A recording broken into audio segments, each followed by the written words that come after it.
rejoint. Simplement, avant de commencer ce webinaire, vous informer que ce webinaire est enregistré et qu'il sera diffusé sur la chaîne YouTube de Proche Orientation et mis à disposition sur l'ENT de votre établissement. Donc, moi, je vous souhaite la bienvenue sur ce webinaire.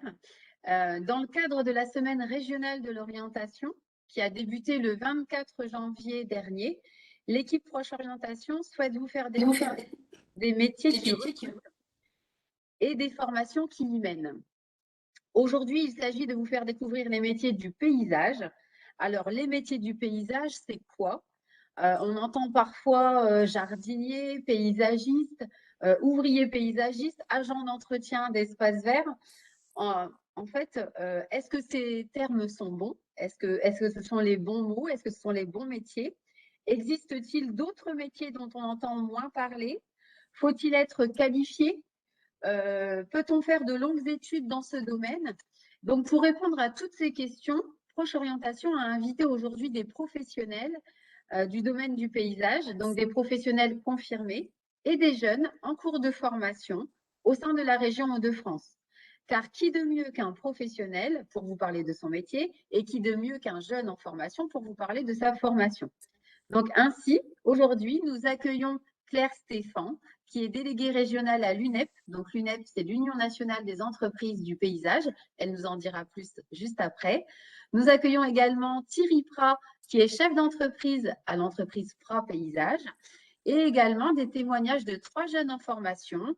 Laura Karadec, qui est en BTS Aménagement Paysager, Inès Catou et Florent Guillermin, qui sont tous les deux en bac pro Aménagement Paysager. Donc, ils se présenteront après. Donc, sans plus attendre, je laisse la parole tout d'abord à Claire, qui va se présenter et nous expliquer ce qu'est l'UNEP. Oui. Alors bonjour à tous, merci de votre patience suite à ces petits soucis techniques. Donc moi je suis, oui effectivement Claire Stéphan, donc je suis déléguée régionale de l'UNEP, qui est la Fédération des entreprises du paysage. Donc notre rôle c'est vraiment de représenter les entreprises du paysage, mais aussi de promouvoir les métiers, d'où notre présence aujourd'hui. Et je laisse tout de suite la parole à Thierry Prat, qui est adhérent de l'UNEP et qui est aussi entrepreneur dans l'Aisne. Thierry. Bien, merci Claire. Bonjour, Bonsoir à monsieur toutes Prat. et à tous. Bon, ben, voilà, les petits problèmes techniques se sont résolus. Merci, je vous entends très bien. Il n'y a pas de souci. Donc effectivement, moi je suis entrepreneur de paysage depuis une quarantaine d'années à Château-Thierry, dans l'Aisne. L'entreprise a une dimension de 9 personnes à temps plein, plus un apprenti.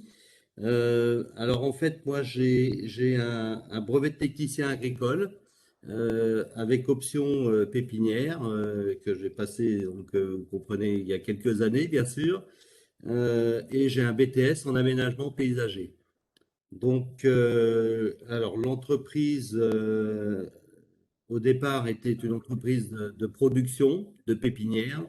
Et moi, j'ai arrêté la production de pépinières dans les années 2000 pour me consacrer complètement à l'entreprise de paysage qui existait déjà, que mon père avait créée en 1969. Donc, je vais vous présenter maintenant les différents métiers du paysage. Alors, il y a la création et entretien de jardins et espaces verts, la construction paysagère et le service avec les conseils. Alors, effectivement, donc, nos métiers sont quand même assez divers et variés. Principalement, c'est quand même l'entretien et les plantations dans les jardins. Donc, alors là, on peut passer. Ah ben, je vois pas les photos là qui suivaient. Voilà. Est-ce Donc, que ça passe? Oui, d'accord. Il y a un petit temps de ouais, latence. voilà. Donc, effectivement, la principale activité, c'est ce qu'on appelle la végétalisation des espaces verts avec les plantations. Donc, la mise en place des végétaux qui passe par une bonne connaissance des végétaux. Donc, ça, c'est une première activité. Enfin, on peut passer après. Alors justement, monsieur Prat, on pourrait croire que les métiers du paysage, c'est effectuer des plantations, tailler des arbres, entretenir des pelouses. En fait, c'est ce que l'on croit, c'est ce que l'on pense savoir, mais je pense qu'il n'y a pas que ça.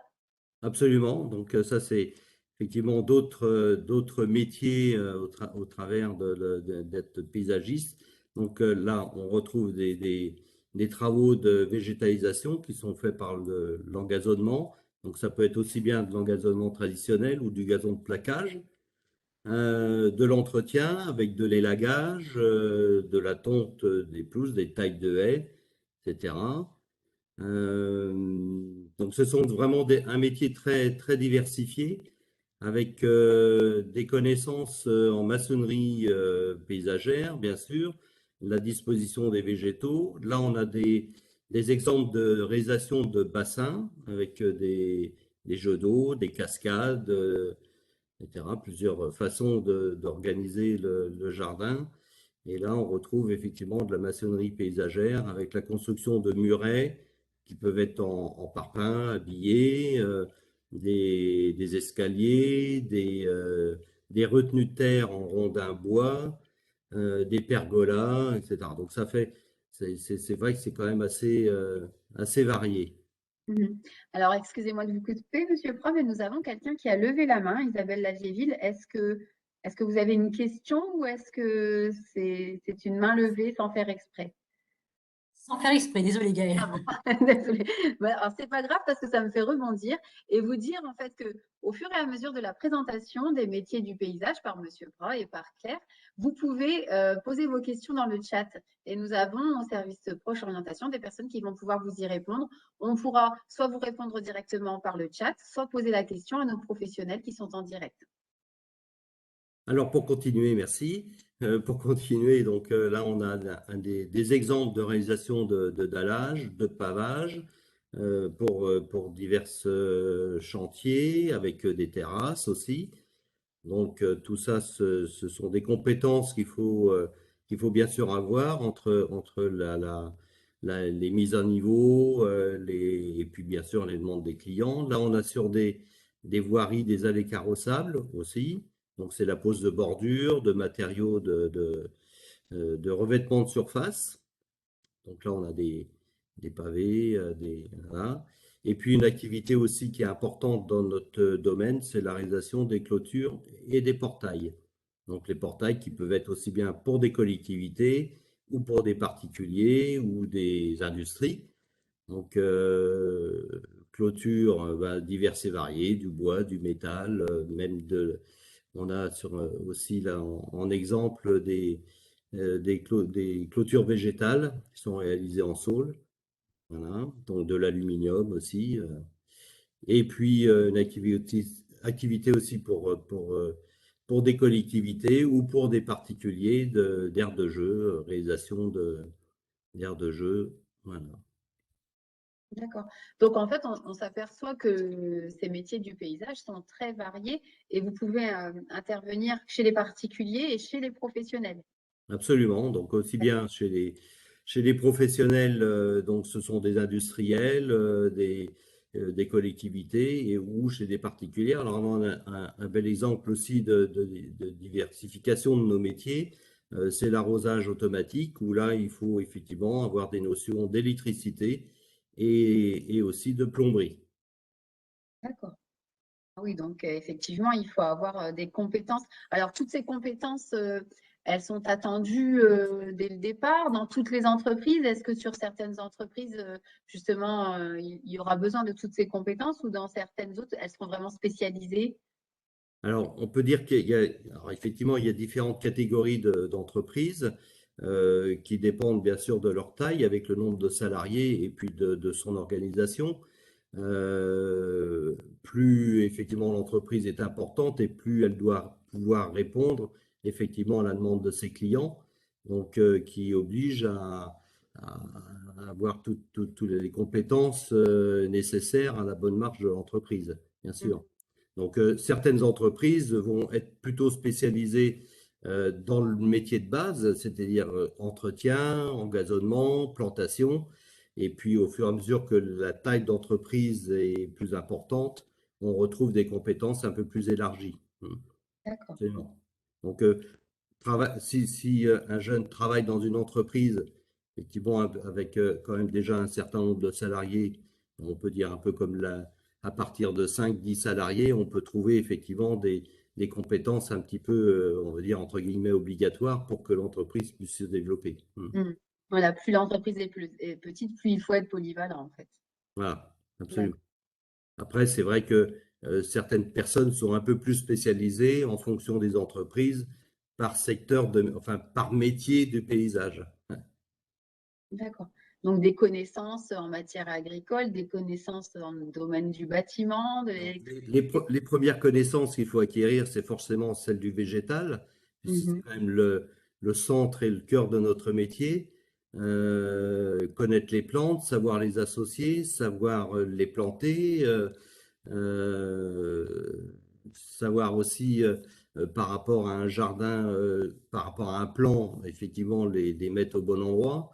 Et puis après, bah, c'est tous les autres métiers viennent en complément de la base, hein. Ce sont le végétal d'abord, et après tout le reste qui vient se greffer à tout ça.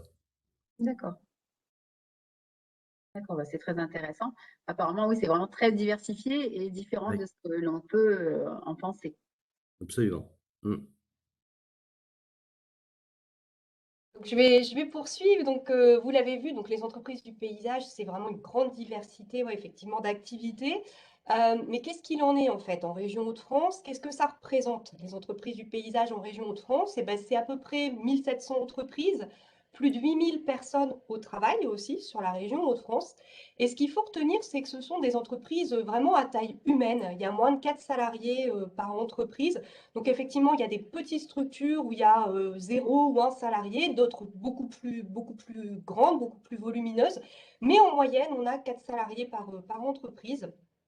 Et puis, surtout, ce qu'il faut retenir, c'est que malgré la crise Covid qu'on a tous et qu'on traverse toujours tous, ben, nos entreprises du paysage, elles continuent à parier sur l'avenir en créant des emplois et beaucoup d'emplois. En 2020, on a créé 700 emplois sur la région Hauts-de-France. Et au premier semestre 2021, on n'a pas encore les chiffres du second semestre, mais on avait déjà créé 500 postes en région Hauts-de-France. Et donc, pour la plupart, en grande partie, en tout cas, on recherchait des ouvriers, donc ouvriers de base, on va dire, ou ouvriers qualifiés en grande majorité, et puis quand même quelques postes à responsabilité avec 15% de chefs d'équipe qu'on cherchait dans les entreprises. D'accord. Et quels sont les niveaux de formation qui sont les plus recherchés Alors, je dirais que dans c'est les à partir emplois? du CAP, enfin, à partir du CAP, Bac Pro et puis BTS pour les chefs d'équipe. Voilà. Pour les postes d'ouvriers, on est vraiment sur du niveau CAP, Bac Pro et même, enfin voilà, BTS. Et sur les postes de chef d'équipe, on peut être sur quelqu'un d'expérimenté à des postes d'ouvriers, et puis des jeunes qui ont un BTS aussi. Voilà. Donc, pour rebondir sur un petit peu les équipes sont constituées souvent d'un chef d'équipe et d'un à deux salariés qui sont des ouvriers paysagistes. Voilà. C'est un petit peu la configuration Mhm. qu'on retrouve un peu en entreprise et Ouais. bien sûr toujours en fonction de la taille. Ouais, ce sont vraiment des petites équipes, effectivement, sur les Mm. chantiers. D'accord. Donc, on va se focaliser un petit peu plus sur les salariés de la région Hauts-de-France. Donc, ce sont des salariés qui sont jeunes, hein, 36 ans en moyenne, sachant qu'on a presque, enfin, plus d'un apprenti, enfin, plus d'un salarié sur quatre qui est un apprenti dans la région Hauts-de-France. C'est un gros pourcentage pour nous d'apprentis en région. Et puis, ce sont surtout des emplois stables et non délocalisables. On a 87% en CDI et 94% de salariés à temps complet. Et surtout, on est très fiers aussi parce qu'on a une féminisation croissante de la profession. D'ailleurs, on a deux témoignages de jeunes filles qui arriveront tout à l'heure. Et donc, voilà, on a 12% des effectifs qui sont composés de femmes. C'est encore faible, mais ça tend à augmenter de plus en plus. Oui, puis au vu de la diversité des métiers, on s'aperçoit que tout le monde peut y trouver son compte en fait, hein. Garçons et filles peuvent y trouver leur compte. Oui, tout à fait. Ouais, tout à fait. Donc j'avais une petite vidéo, mais on vous diffusera certainement le PowerPoint pour ceux qui le souhaitent. Si vous voulez mettre votre adresse mail dans le chat, n'hésitez pas pour qu'on vous diffuse le PowerPoint. Mais voilà, ce qu'il faut retenir, c'est que ce sont des métiers techniques pour des personnes passionnées. Voilà, la passion est un mot qui revient très très souvent dans le vocabulaire des entrepreneurs et des salariés du paysage. Et puis, ce sont des métiers qui ont du sens. Pourquoi? Parce que déjà, il y a beaucoup de relationnel dans nos métiers. On l'a dit tout à l'heure, Monsieur Prat l'a rappelé, ce sont beaucoup de travail, enfin, beaucoup d'équipes qui travaillent. Donc, c'est du travail en équipe, des petites équipes, justement, donc ce qui favorise aussi ce relationnel. Et puis, il y a aussi une clientèle qui est variée et qui permet vraiment aussi de développer son sens du service et de la relation client. Donc, la clientèle, ça peut être les particuliers, donc pour aménager ou entretenir leur jardin, mais aussi donc, des collectivités ou des entreprises qui souhaitent aménager leurs extérieurs.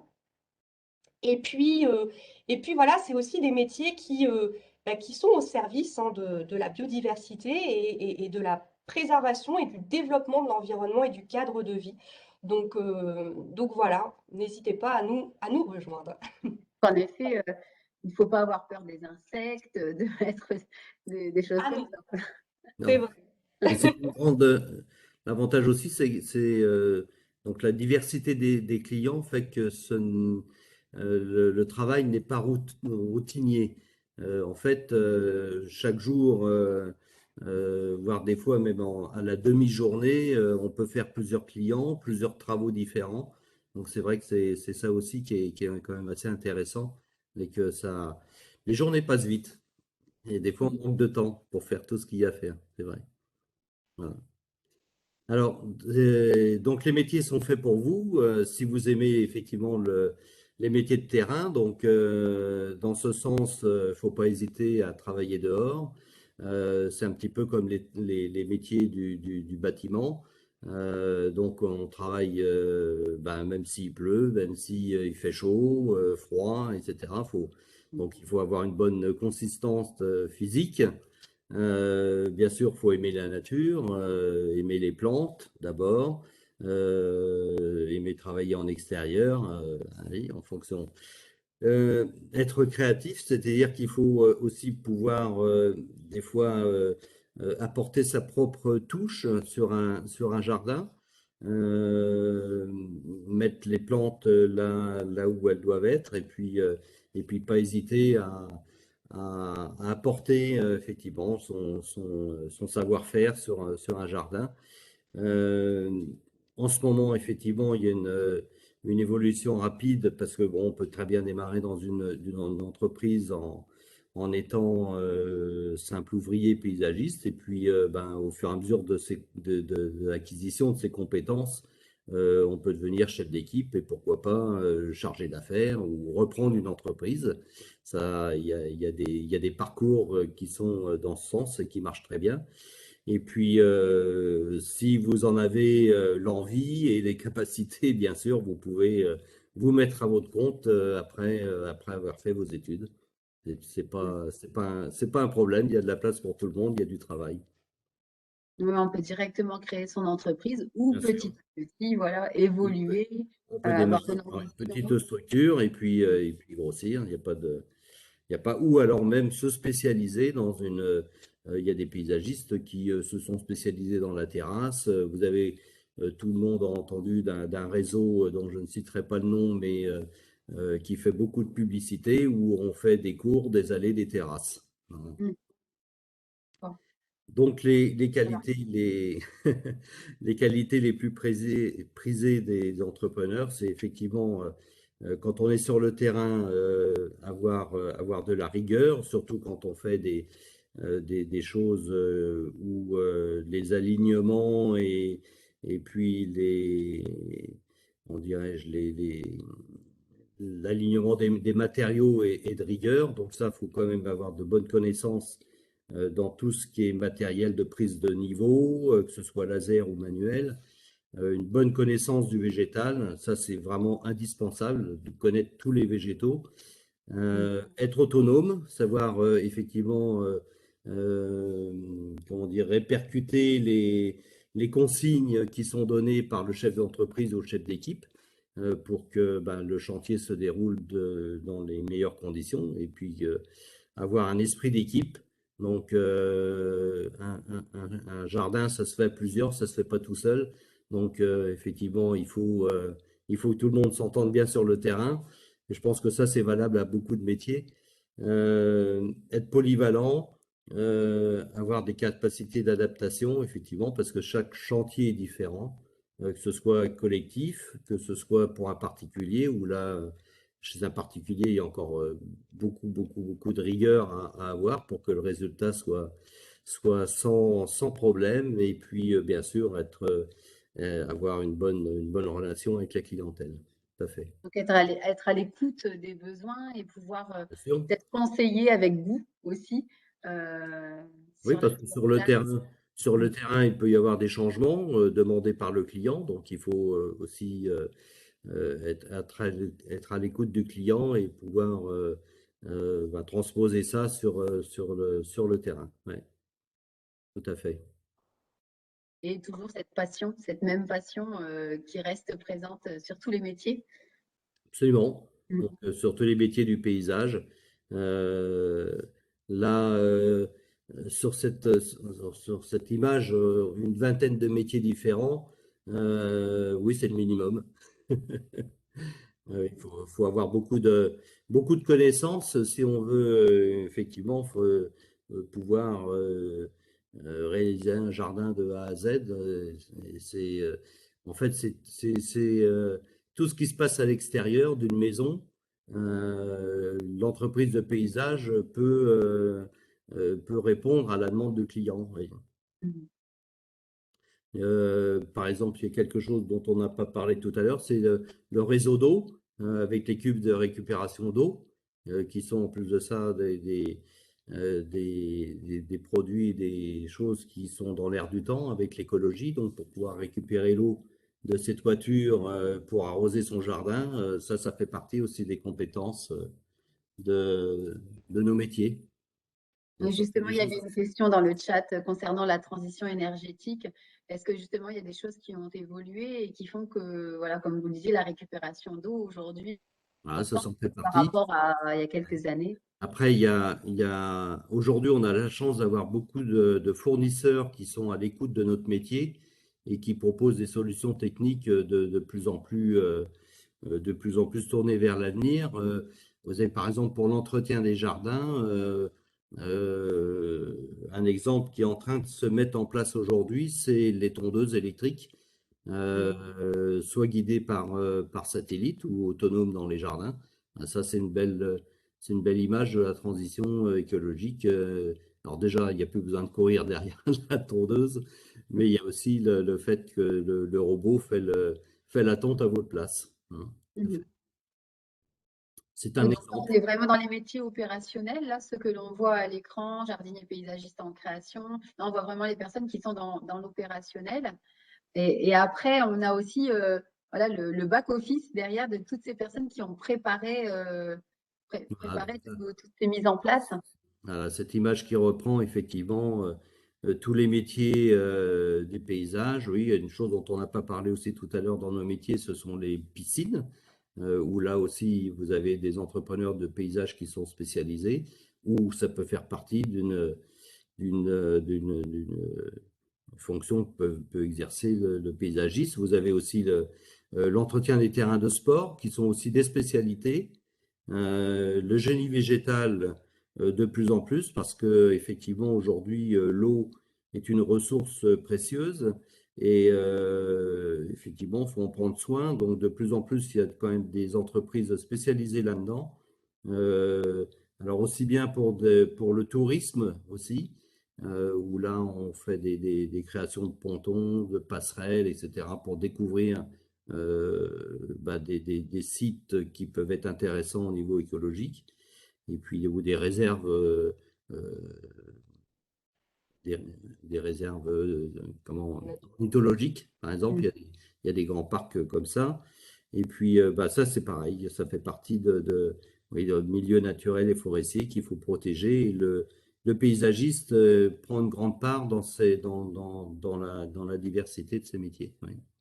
Et donc, en fait, on s'aperçoit qu'il y en a Bien, partout. On travaille avec de la oui, matière vivante bien et sûr. donc, voilà, le paysagiste intervient partout et on ne s'en rend même pas compte que, que c'est Oui. partout autour de nous, en fait. Oui, et puis c'est important parce que c'est la touche finale. Souvent, le paysage apporte à l'œil une belle palette végétale. Donc, c'est quand même ça faut mettre en avant par nos métiers. Oui, tout à fait. Donc là, ce sont les différents métiers à responsabilité, chef d'équipe, chef de chantier, conducteur ou conductrice de travaux paysagers. Donc pour des jardins particuliers, etc.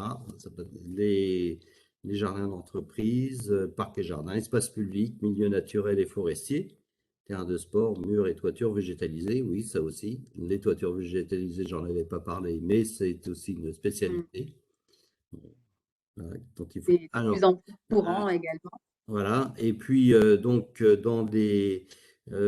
après avoir parlé donc on va dire des exécutants, vous avez aussi les infographistes, assistants ou assistantes paysagistes et concepteurs.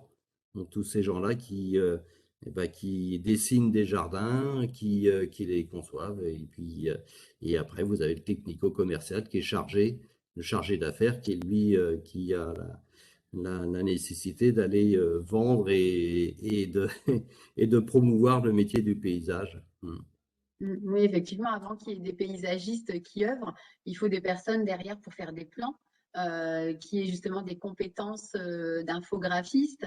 On dirait même peut-être les architectes du paysage, Oui, absolument. des technico-commerciaux qui vont aller chercher les marchés. Donc, Mm. en amont de tout ce processus opérationnel, il y a des personnes qui ont des niveaux différents, donc des niveaux d'études différents, et on va en reparler après avec Claire. Donc, il faut savoir que dans les métiers du paysage, on peut se former en initial, en apprentissage et tout au long de sa vie. Et vous avez vu, en fait, là, tous les métiers qui sont apparus ont des formations différentes avec des niveaux d'études différents. Chacun y trouve son compte et on peut évoluer. Donc, on a vu divers métiers, mais on peut tout au long de sa carrière passer d'un métier à un autre. Absolument. Mm. Effectivement, merci Gaëlle. Donc, si vous voulez en savoir plus sur les métiers du paysage, les différents métiers qui existent, il existe un site internet qui s'appelle www.lesmétiersdupaysage.fr. Vous allez y retrouver toutes les fiches métiers que ce que Thierry Prat vient de présenter, mais vraiment au format très détaillé. Et puis, des témoignages aussi, vous allez retrouver en vidéo, donc d'ouvriers ou de conducteurs de travaux en paysage. Il y a énormément de vidéos. Et puis, surtout, faites le test. Il y a un quiz qui existe pour découvrir vraiment, parmi tous ces métiers qui existent, en fait, enfin, le métier du paysage qui vous correspond le plus, en fait, qui vous ressemble le plus suivant votre personnalité.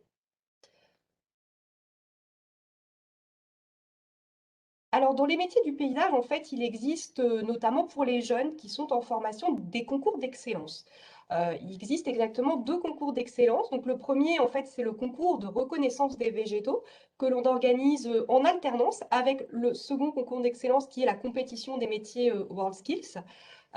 Donc le premier, on est vraiment sur notre cœur de métier, hein, qui est le végétal. L'objectif du concours de reconnaissance des végétaux, c'est vraiment de reconnaître sur la base d'échantillons des espèces, des variétés de végétaux. Et en fait, cette année, notre finaliste régional a concouru donc au concours national de reconnaissance des végétaux et il a remporté la médaille d'or. Donc au niveau BTS aménagement paysager. Donc c'est Nicolas Clairaut qui a gagné. Et puis, la compétition des métiers WorldSkills, en fait, donc c'est en alternance avec le concours de reco. Donc, la compétition des métiers WorldSkills, ce sont des olympiades, en fait, des métiers. Il y a une soixantaine de métiers en compétition. Et puis, nous, on a la chance d'avoir le métier de jardinier paysagiste qui se pratique dans le cadre de cette compétition. Et donc, il y a une finale régionale, il y a une finale nationale qui s'est passée à Lyon il y a une quinzaine de jours. Donc, Notre binôme régional n'a pas remporté, enfin n'est pas monté sur le podium, mais on est néanmoins très fiers de son parcours. Et puis ensuite, il y a une compétition internationale, une finale internationale qui va se dérouler à Shanghai en fin d'année. Voilà. Oui, donc c'est bien si vous souhaitez relever des challenges, devenir les meilleurs professionnels de France, bah, dans le domaine du paysage, comme dans la cuisine dont on entend beaucoup parler, il existe aussi des concours, des compétitions pour mettre en avant nos talents, les jeunes qui ont des talents dans ces domaines-là. Donc c'est vraiment très, très motivant. C'est vraiment une vitrine, voilà, des métiers du Voilà. paysage. Ça permet de faire parler de nos métiers, de se rendre compte que, bah, il y a des réelles compétences hein, qui sont observées chez les jeunes en formation et dans les entreprises du paysage. Donc justement, les formations, bah, il y en a beaucoup, beaucoup, beaucoup, et il y a vraiment du choix, et bah, pour tous les niveaux. Donc on a, après le collège, on a la possibilité de se former en CAP ou en brevet professionnel. On peut passer un bac professionnel en aménagement paysager, on peut passer un BTS également, on peut poursuivre en licence et on a même un diplôme d'ingénieur, donc un niveau master qui se déroule dans le secteur du paysage. Et la seule école d'ingénieur du paysage, en fait, elle se passe à Lille, elle se fait à Lille, donc en France, donc c'est intéressant de le savoir, elle est dans notre région, l'école d'ingénieur du paysage. Et donc elle s'appelle l'ITIAP, voilà. On a même aussi des certificats, donc des CS, des certificats de spécialisation pour se spécialiser aussi, donc soit pendant ses études, soit même au cours bah, de sa vie professionnelle. On a la possibilité de se spécialiser en tant qu'arboriste élagueur, ou alors en tant que maçon du paysage, ou en tant que concepteur paysager. Donc voilà, les possibilités d'évolution, elles sont vraiment très très larges. Vraiment, on peut commencer sur un métier basique, et puis se spécialiser, et puis gravir les échelons tout au long de sa carrière, jusqu'à même créer donc, son entreprise du paysage, pourquoi pas. Alors Et du donc, coup, justement, comme nous étions en train de parler des formations, nous allons pouvoir peut-être donner la parole à Florent et Inès qui sont actuellement en formation en bac pro, qui vont pouvoir se présenter. Donc bonjour Florent, bonjour Inès. Est-ce que vous nous Bonjour à entendez? tous et à toutes. Bonjour Florent. Donc est-ce que vous pouvez vous présenter rapidement et puis Bon, Inès également pour savoir un peu pourquoi ce choix d'orientation? Bah, moi, j'ai choisi ce métier parce que, bah, en fait, avant, j'étais en CAP art floral et dans le même lycée, et je voyais mes camarades bah, faire de l'aménagement paysager, et je me disais, bah, quand j'aurai eu mon CAP, bah, je ferai ça. Et du coup, bah, voilà, maintenant j'y suis. D'accord, donc vous étiez en CAP fleuriste Oui, et ensuite vous avez pu intégrer un bac pro dans le domaine. oui, et du coup, je suis passée directement en première. D'accord, d'accord. Donc au lieu de 3 ans, en 2 ans. Oui, Donc c'est possible d'avoir des passerelles en fait. oui. Et vous, Florent, pourquoi? Pourquoi ce choix d'orientation? bah, moi, ce choix d'orientation, justement, c'est d'être en contact, d'être en contact avec la nature, le matin, entendre le chant des oiseaux, voir le soleil qui se lève, tout ce qui touche à la terre, quand on touche de la terre dans les mains, c'est vraiment une passion. Et quand on aime ça, c'est plus un travail, c'est une passion qu'on fera toute la vie. Ouais, vous avez envie d'aller travailler, en fait, c'est plus un travail. Voilà. Voilà, Quand on aime ce qu'on fait, on ne dit pas qu'on va travailler. voilà. Donc il faut aimer être dehors, il faut aimer toucher la terre, quel que soit le temps, parce que bon, on est quand même en région Hauts-de-France, il faut le Voilà, rappeler. voilà, la Donc, pluie, il le faut vent, aimer la neige, tout travailler. ça. Voilà, d'accord. Et donc, est-ce que vous avez des conseils à donner aux jeunes qui nous écoutent ou aux parents qui nous écoutent? Bah, faut pas avoir peur de s'intégrer dans une formation. Faut essayer, surtout essayer, ne pas fuir, surtout, Comment vous avez et fait? non, Vous avez surtout essayé? essayer. Vous avez testé peut-être? Comment? Vous aviez testé avant d'intégrer cette formation? Ouais, moi j'avais fait une semaine en journée, bah, une semaine d'intégration et franchement ça m'avait plu. Normalement, je devrais pas être en paysagiste et quand j'ai fait cette semaine-là, ça a complètement Mm. changé.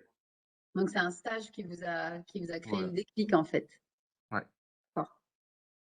Et puis Inès, c'était le fait d'être en fleuriste, c'est pareil, bon, ça se rapprochait quand même. Mais pourquoi ce Bah oui, domaine? oui. Après, c'est pas totalement pareil, mais c'est un peu rapproché en fait. D'accord. Donc là, vous êtes en bac pro, donc en deuxième année, c'est ça? En deuxième année de bac.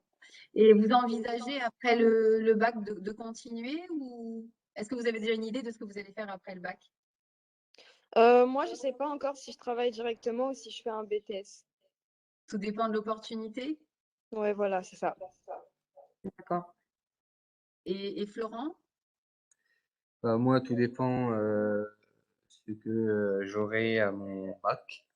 Et après, si j'ai une mention bien qui me permet de faire un BTS derrière, je le ferai. Après mon BTS, faire un CS élagage, travailler ouais, 2 ou 3 ans et après voir pour monter mon entreprise ou même s'il faut que je travaille plus, je travaillerai plus. S'il faut D'accord. changer des choses, un programme, bah, on changera. D'accord. Et vous avez beaucoup de pratiques dans vos cours? Est-ce que vous êtes souvent, bah, donc vous êtes souvent dehors, je suppose, mais sur votre semaine, comment ça s'organise? Est-ce qu'il y a beaucoup de pratiques? Bah, sur la semaine, on a quand même 7 ou 8 heures de travaux pratiques, donc qui est réparti sur 2 jours. Donc D'accord. après, on a des heures d'études, donc pour ça, on a la chance d'avoir un bon lycée et quand on a des heures d'études, on peut demander à aller avec des autres professeurs de TP justement pour faire un peu plus de travaux pratiques. Mm. Et bien sûr, vous avez toujours les domaines généraux des Oui, mathématiques, du voilà. français, qui vont être adaptés peut-être à ce Ouais. domaine. Alors il y a justement il y a des travaux, il y a une question pour les travaux pratiques ou individuels ou en groupe. Cela dépend. On peut faire des en groupe ou on peut faire individuel. Ça dépend comment, quel travail et quels travaux on a à faire. Si c'est un travaux important, on sera en groupe. Si c'est comme du désherbage et la création, tout ça, là, ça serait plus en. Ça dépend en fait du travail à faire. D'accord. D'accord. En tout cas, merci à vous. Merci d'être venu ce soir sur ce webinaire pour donner Et envie, bah de pour rien. Bah montrer de rien, avec que, plaisir. et puis montrer que les filles ont leur place également, hein, donc, Oui, merci Inès. Et de puis, rien. bah, bonne continuation à vous surtout. À J'espère vous que vous aussi. allez continuer Merci après. bien. Merci à tous les deux. De rien. Et ensuite, donc, Claire, on passe sur Alors l'alternance, la là, formation d'alternance. voilà, donc, toutes nos formations, donc du CAP jusqu'au diplôme d'ingénieur, c'est une particularité de notre filière de formation en fait. Tout peut se passer aussi en alternance par la voie de l'apprentissage. Donc il y a quand même quelques avantages à passer aussi par l'alternance. Donc il y a un rythme, donc il n'y a pas de routine, hein, le rythme est alterné vraiment entre les cours et l'entreprise. Et donc ce qui veut dire qu'on acquiert à la fois un savoir-faire théorique en classe, mais aussi technique en classe également, mais aussi sur le terrain, sur le lieu de l'entreprise. Mhm. Et puis, il y a aussi un avantage non négligeable qui est celui d'avoir un salaire tout au long de sa formation. Donc, petit à petit, d'acquérir aussi de l'indépendance et de l'autonomie financière. Et d'ailleurs, il y a un dispositif que l'UNEP a mis en place avec les partenaires sociaux qui s'appelle donc Pays Apprentis, qui est une bourse à la mobilité et qui permet vraiment, donc l'année de son diplôme, de bénéficier en fait d'une subvention pour permettre à un jeune qui aurait trouvé un lieu de stage, un lieu d'entreprise assez éloigné de son CFA, justement d'avoir une petite compensation financière pour lui permettre d'aller dans ce lieu de formation qu'est l'entreprise. Ouais, c'est pas négligeable du tout. Et je pense qu'on a justement Laura qui Oui. est présente avec nous et qui a bénéficié de ce dispositif et puis qui est surtout alternante, qui est apprentie Ouais. en CFA, en Ouais. aménagement paysager, en BTS aménagement paysager, me semble-t-il. C'est Qui ça. de mieux qu'une jeune en alternance pour nous parler de l'alternance? Elle va pouvoir nous expliquer quels sont les avantages, les inconvénients. Est-ce que c'est dur? Est-ce que c'est pas dur? Donc, merci en tous les cas, Laura. Merci d'être présente également. De rien. Est-ce que vous pouvez nous présenter un peu votre parcours, la bourse dont vous avez bénéficié? Pourquoi ce choix également? Bien sûr. Donc moi, de base, j'étais en bac général. Donc voilà. Et je suis passée directement en bac pro aménagement paysager en apprentissage aussi. Donc ça fait 4 ans que je suis en apprentissage. Et j'ai choisi ça, bah, comme tout le monde l'a dit déjà, pour la passion du métier, du paysage, tout ça. Et les gros avantages de l'alternance, bon, qui du coup ont déjà été dits. En effet, c'est de pouvoir alterner les cours et, la pratique sur le terrain, donc en entreprise, puisque c'est vrai que ça peut être compliqué d'être en bac pro que en initial. Ça ne reste que mon point de vue. Mais moi, je ne vois que des atouts, donc avec le salaire également, pouvoir être indépendant, autonome, se dire qu'on ne travaille pas pour rien aussi. L'alternance, du coup, elle va permettre donc de pratiquer toute la théorie qu'on a vue en cours. On travaille également en cours, donc on fait aussi des TP techniques au sein des centres de formation. Ça D'accord. nous permet de s'exercer avant vraiment d'aller sur le terrain avec nos employeurs, le faire concrètement. D'accord. Quand vous disiez que vous étiez en bac, vous avez obtenu un bac général?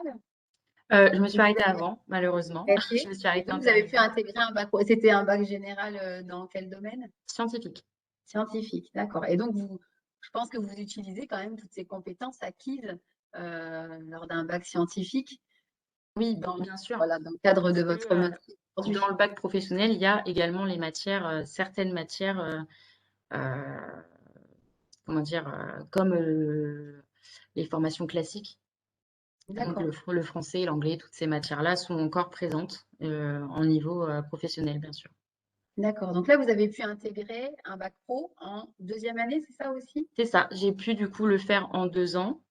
Donc commencer directement en première, on va dire, pour pouvoir le faire en 2 ans, oui. D'accord. Et ensuite, vous avez enchaîné directement en BTS C'est ça. Et ensuite BTS. Et donc la deuxième année de BTS. avec la même entreprise? Non, j'ai changé d'entreprise entre-temps, justement pour, tant que je peux, on va dire, tant que je suis en formation, pouvoir voir un peu toutes les entreprises, les différentes organisations, les différents métiers, parce que comme a dit Monsieur Prat, toutes les entreprises ne font pas la même chose. Donc ça permet d'être beaucoup plus polyvalent aussi. D'accord. Et donc, vous visez quoi comme métier? Est-ce il y a de l'ambition vers quel métier? Est-ce que vous savez déjà ou pas? Moi, oui, j'aimerais bien être conductrice travaux ou chef de chantier pour commencer. Donc, j'aimerais bien continuer en master, donc faire l'école d'ingénieur à Lille. D'accord. C'est intéressant, très très intéressant. Donc c'est possible, hein, tout est réalisable en Hauts-de-France en plus, donc C'est avec ça. des aides à l'apprentissage également, où il y a des aides du conseil régional pour les apprentis. Donc surtout, je vous invite également à aller sur le site de la région Hauts-de-France pour regarder un petit peu quelles sont toutes les aides auxquelles vous pouvez avoir droit. Donc, il y en a beaucoup et on ne sait même pas parfois on ne sait pas qu'elles existent. Donc, surtout, allez-y, renseignez-vous, allez vous rendre également dans vos antennes régionales. Si vous êtes dans chaque département, il y a plusieurs antennes régionales où vous pouvez vous renseigner sur les aides auxquelles vous pouvez avoir droit. En tout cas, merci Laura. Est-ce qu'il y a des conseils à donner aux jeunes qui nous regardent, aux jeunes garçons, aux jeunes filles, aux parents concernant ces formations du domaine du paysage? Et bah, si ça vous plaît, lancez-vous, parce que vous n'avez rien après à perdre, mais lancez-vous en apprentissage, honnêtement, c'est mieux. D'accord, bah Et, merci en tout cas. Allez-y. Gaëlle, on a des petites questions dans le chat. On peut peut-être faire Oui. un petit Ah, break allons-y. questions. Oui. Vas-y. Alors, on a un élève de troisième qui demande alors pour sa recherche de stage d'une semaine en mars, si vous pouviez lui conseiller une entreprise ou au moins lui donner des petits conseils pour trouver une entreprise qui l'accueillerait en mars pour son stage de troisième. Oui. Alors, c'est l'objet d'une diapo dans pas C'est ça? longtemps. Donc, oui, il y a un annuaire en fait en ligne hein, d'entreprise du paysage, un annuaire géolocalisé. Donc, il peut, en fonction du lieu de son habitation, trouver les entreprises les plus proches de chez lui. Voilà. Donc, je passerai la diapo, mais le site internet, c'est www.lesentreprisedupaysages.fr. Voilà. Et là, il pourra trouver une entreprise proche de chez lui. Très bien, merci beaucoup. On remettra le lien dans le chat, il y est déjà sur d'autres sujets. Autre question, dans les formations de ces métiers, y a-t-il de la conduite d'engins nécessitant des permis spécifiques ou, alors là, je vais y aller lettre par lettre, le CES, le CAQES? Le Peut-être, CAQES, oui, peut-être. bien sûr, oui, oui, oui, hein, oui, la conduite d'engin est soumise à une réglementation, justement. Donc oui, oui, il faut passer des certificats d'aptitude pour pouvoir conduire des engins, effectivement, spécialisés. C'est le CACES, ouais. Le Il y a CACES, des d'accord. nacelles parce que je pense que souvent, voilà, comme il faut aller sur des arbres qui sont très très hauts, il y a des cassettes pour s'élever en hauteur, donc des cassettes nacelles, les conduites de grue, voilà, tous les engins en fait qui peuvent Oui. être là pour remuer la terre terrassée avant l'installation. Mm. Alors encore deux petites questions et je vois que quelqu'un a levé la main.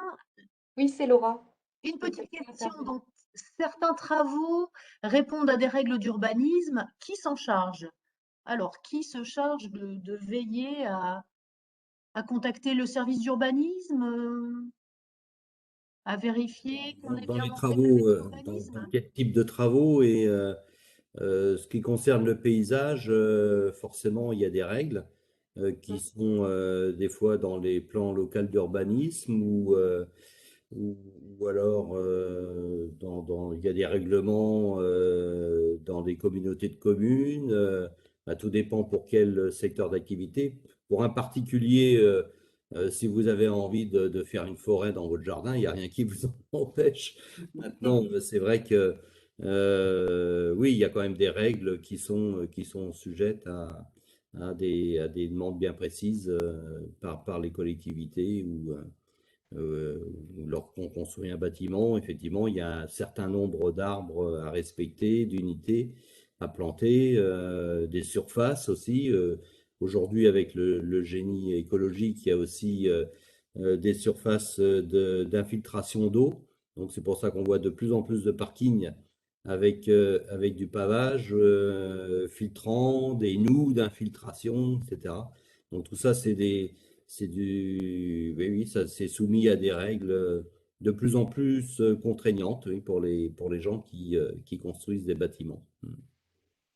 Et donc ça, c'est le chef d'entreprise, je pense, au moment du chiffrage, peut-être Bah, c'est qu'il doit surtout, vérifier. ouais, ouais, c'est les architectes là. Donc, faut se soumettre aux règles qui sont en vigueur dans la commune ou dans l'endroit où on construit. C'est bon. Et après, bah, faut passer par un cabinet. Bah, tout dépend de la grosseur du projet, mais sinon, oui, il y a des cabinets d'architectes paysagistes qui sont à même à donner toutes les mesures nécessaires pour que le projet aboutisse et soit fait dans les règles. Merci beaucoup. Et dernière question, faut-il des diplômes spécifiques pour travailler dans des lieux d'exception tels le château de Versailles? Ou est-ce qu'on peut y aller Et il faut au minimum un CAP jardinier paysagiste, je pense.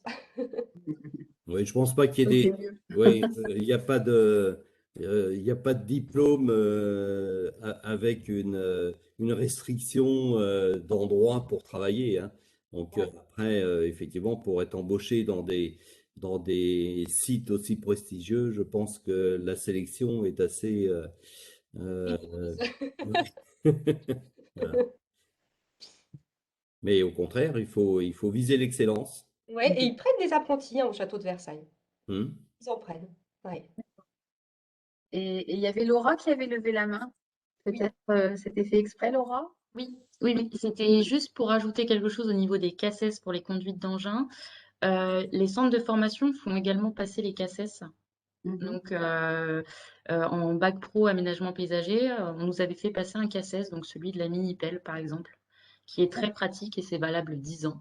donc à renouveler tous les 10 ans en fait. Donc même les centres de formation, certains centres de formation sont également passés des CACES.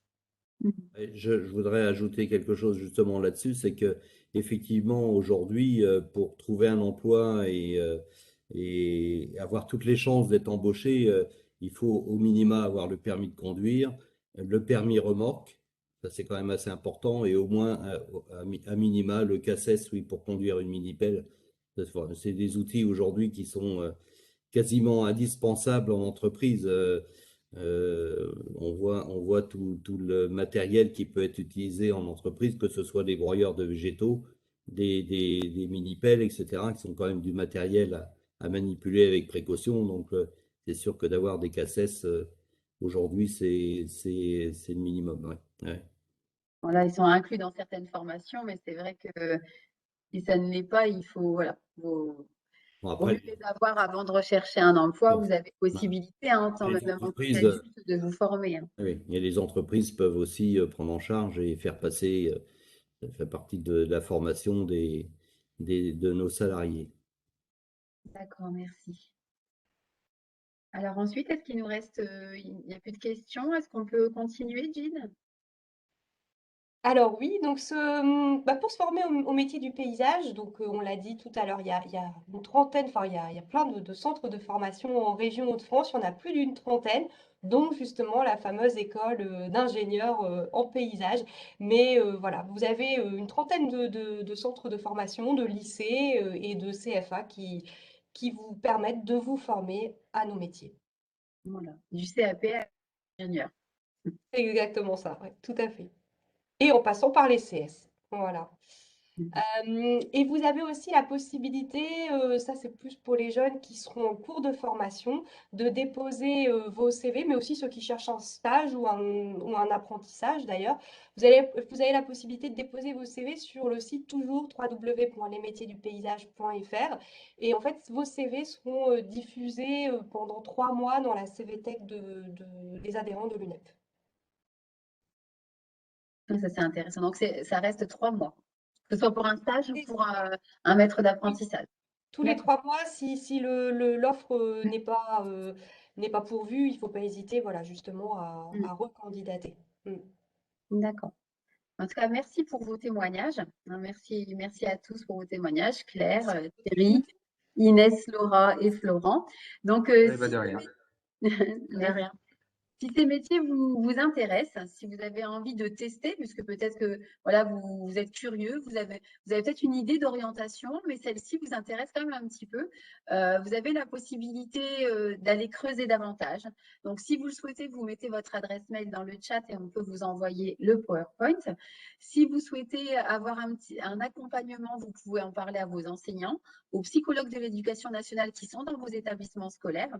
Et si vous souhaitez vraiment le tester, quelques jours, vous avez la possibilité de faire un stage pendant vos vacances, si ça vous dit, 2-3 jours, une semaine grand maximum. Vous trouvez une entreprise dans la liste que vous pouvez vous aider du site dont vous a parlé Claire. Vous trouvez une entreprise et vous pouvez tester ces métiers du paysage quelques jours pendant vos vacances scolaires. Pour pouvoir le faire, il vous suffit d'aller sur le site Proche Orientation, donc www.procheorientation.fr. Vous avez dans le menu une rubrique documents utiles. Vous pouvez donc y télécharger une convention de stage ainsi que toutes les modalités d'organisation d'un stage. Donc, c'est vraiment pas compliqué. Vous avez quelques documents à envoyer au conseil régional et vous pouvez 2-3 semaines à l'avance. Voilà, il faut que vous vous y préparez 2-3 semaines à l'avance et ensuite partir pendant votre semaine de vacances 2-3 jours ou une semaine pour tester un métier, pour vérifier si réellement ça peut vous convenir. Parce que faire un choix d'orientation, c'est savoir ce qui vous plaît et aussi ce qui ne vous plaît pas. Mais c'est vrai que si on ne le teste pas, on ne peut pas savoir. Donc, n'hésitez pas à utiliser cette convention de stage. C'est très utile quand on hésite entre plusieurs métiers. Donc, vous pouvez également vous rendre sur notre site Proche Orientation pour aller découvrir davantage d'informations sur ces métiers et sur ces formations. Également, vous pouvez aller sur le site de l'ONICEP pour aller y retrouver des informations complémentaires à tout ce qu'on a pu vous donner ce soir. Donc, merci bien. Donc là, nous étions dans… Ah oui, donc les entreprises du paysage, donc je vous l'ai dit. Voilà, on Voilà. en a parlé, c'est pour Si le vous rappeler. souhaitez avoir une liste d'entreprises adhérentes à l'UNEP, à l'UNEP qui pourraient vous accueillir pendant vos stages. N'hésitez pas à aller sur ce site. Donc, ce webinaire, comme je vous l'ai dit au tout début, était dans le cadre de la Semaine régionale de l'orientation. Depuis le lundi 24, nous avons eu plusieurs webinaires, donc vous pouvez le voir à l'écran, sur le numérique, sur Parcoursup, sur la police, là, les paysages, et il y en a encore un demain sur les métiers de la sécurité civile et d'entreprise.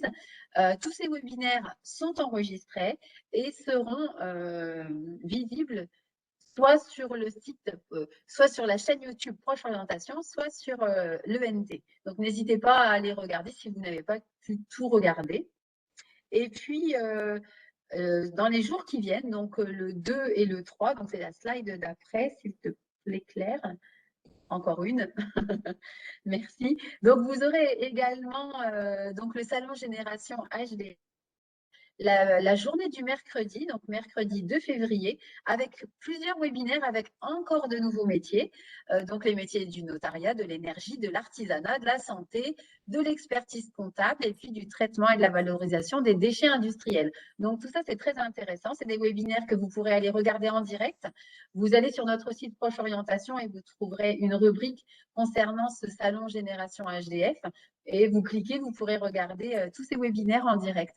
Et ils seront également sur la chaîne YouTube Proche Orientation. Donc, n'hésitez pas à vous informer un maximum avant de faire vos choix d'orientation surtout. Donc, voilà. Donc, merci beaucoup. Merci à tous ceux qui nous ont suivis. Merci aux participants. Vraiment, vous avez pris du temps. Vous nous avez donné envie avec vos témoignages. Donc, j'espère que ça va porter ses fruits et que les jeunes et les parents vont vouloir tester ces métiers. Donc, merci à tous et je vous souhaite une belle soirée. Et bah de rien, bonne soirée à tout le monde. À bientôt. Ouais.